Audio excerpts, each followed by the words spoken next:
This is my 1995 Crown Line boat, and it has a Mercruiser Alpha One Gen 2 Outdrive on it. And I actually need to remove the Outdrive so that I can do just some end of season inspections. But you would do this if you wanted to remove or get the water pump off the impeller to do that replacement. So there's just a lot of reason why this would be done. First thing you need to do is kind of crawl down underneath here with the Outdrive basically all the way up. And you need to look around the back and you'll see this little hose right here. This hose is the speedometer pickup for basically, it's how the speedometer works. So you need to unhook that and basically detach the Outdrive from the boat. Okay, so I got it undone. This little gray button right here, that's what you push to actually get that to release. There are some older versions that don't have this little quick connect, but that's what mine has.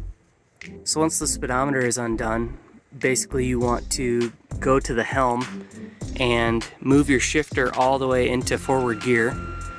And then also you want to lower the actual stern drive down so you have good access to the 6 nuts that hold the Outdrive onto the bell housing.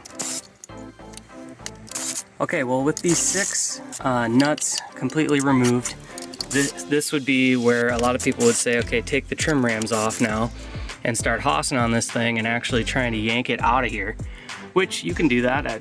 It works fine, you know, but sometimes they can be kind of tight, in which case there is kind of a trick. So what you can do here is just take like standard 2x4 stuff and lay it up here against the actual cap on the top of the Outdrive.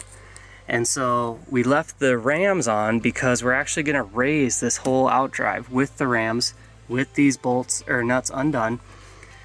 And what's going to happen is this Outdrive is going to come up and eventually it's going to pinch this 2x4, and that'll be enough to just give it a little push away from the bell housing. We aren't going to, you know, just slam and drive right through it, but we're just going to do enough to get it going.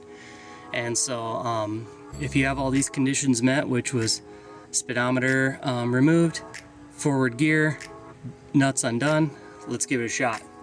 You can rest something underneath this Outdrive if you're worried you're going to drop it.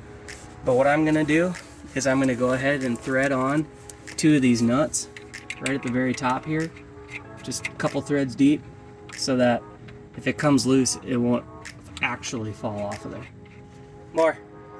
Okay, do that again, and again, again. Keep going, keep going, keep going. Push it again. Push it again. Yep, that's it. So I had my 6-year-old run the trim switch so that I could actually get this bumped up and, you know, pressed up against that 2x4. And obviously it came loose, and now we're resting against those nuts right there.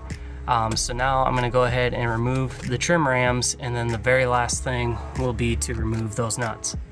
Alright, so if you're civilized and do this quickly, you don't hardly spill but like a drop, but I got interrupted and went inside for lunch. So now basically what was in the drive fluid reservoir is basically weeping out and down onto my concrete, so I'll just clean that up later. But as for the trim rams, you basically got to take a screwdriver in here and pop this little cap off.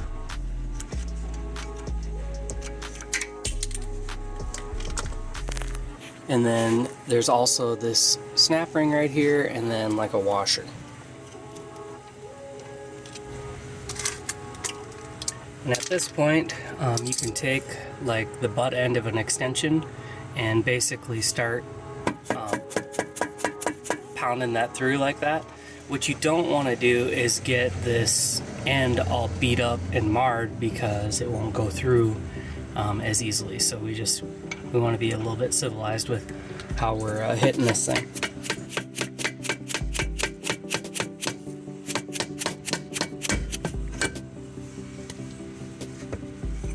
So as I knocked through, now we got all of our weight on just the one cylinder, and it's like slowly weeping down to the ground. And I can add a little weight here, and it basically lets it fall.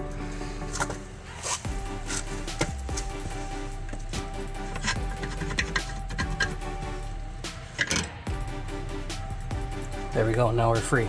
Both trim rams are undone. These little bushings oftentimes will get messed up, but they're cheap and not a big deal if you get one of those screwed up, cracked, or whatever. Alright, so basically the only thing holding this all together right now is those two nuts right there. So I'm going to run these off.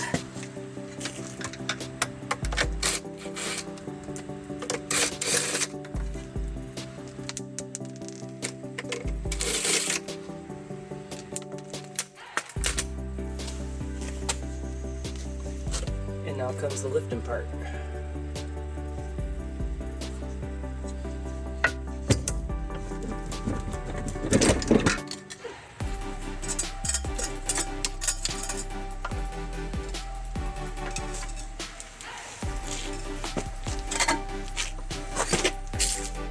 Like I said, that gear oil that was on the, or draining out of the actual reservoir, kind of came right here. There's a little check valve right there, like a little ball valve that closes. So like the remainder of what's in here is going to stay in here, but what was coming down from the actual reservoir was going down here and leaking out. So we'll get that all cleaned up, no big deal.